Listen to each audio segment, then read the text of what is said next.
안녕하세요. 소금장사의 예수님 이야기 13번째 시간입니다. 오늘은 우리와 다른 탄생이라는 제목으로 말씀을 드리려 합니다. 먼저 성경 말씀을 봉독해 드립니다. 누가복음 1장 34절에서 37절까지 있는 말씀입니다. 마리아가 천사에게 말하되 나는 사내를 알지 못하니 어찌 이 일이 있으리이까. 천사가 대답하여 가로되 성령이 내게 임하시고 지극히 높으신 이의 능력이 너를 덮으시리니 이름으로 나실 바 거룩한 자는 하나님의 아들이라 일컬이라. 보라, 내 친족 엘리사벳도 늙어서 아들을 배었느니라.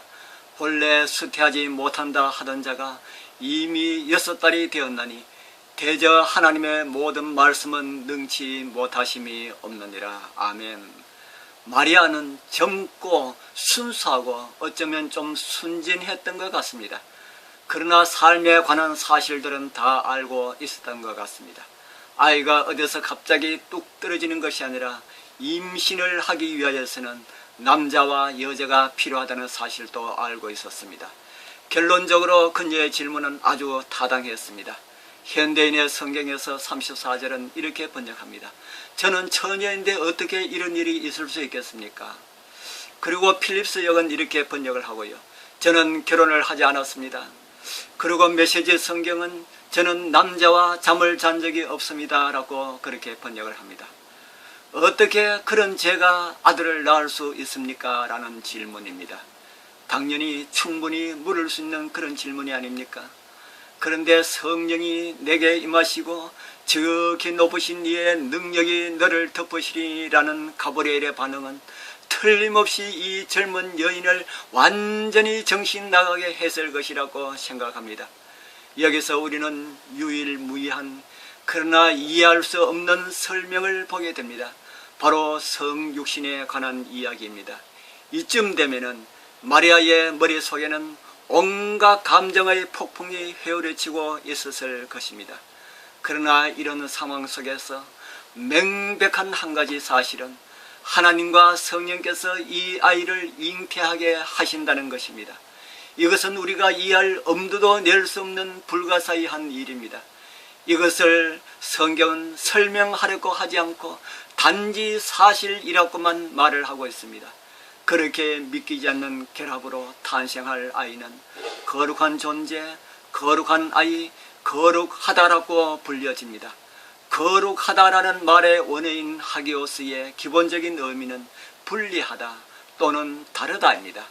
거룩한 것은 세상의 죄된 방법으로부터 분리되어 하나님을 위해 따로 떼어놓은 것, 그분을 위해서 드린 것을 말합니다. 즉 인간과 달리 예수께서는 거룩하게 나셨다는 것입니다. 모든 사람도 기독교인이 될 때에 두 번째 탄생을 통해서 거룩하게 될 수가 있습니다. 그러나 예수께서는 처음 나실 때부터 그렇게 태어나셨습니다. 그분께서 이 세상에 거듭난 상태로 오셨다는 것입니다. 그렇기 때문에 태어날 때부터 계속해서 그분은 선을 갈망하셨습니다. 그리스도의 인생에 대해서 어떤 이들은 장중한 토론을 벌이려고 합니다. 이런 논쟁을 전부 다루기는 어렵습니다. 그러나 성경은 복음서 서두에서 예수는 거룩하게 태어났다는 점에서 우리와 달랐다고 단도직입적으로 말을 하고 있습니다.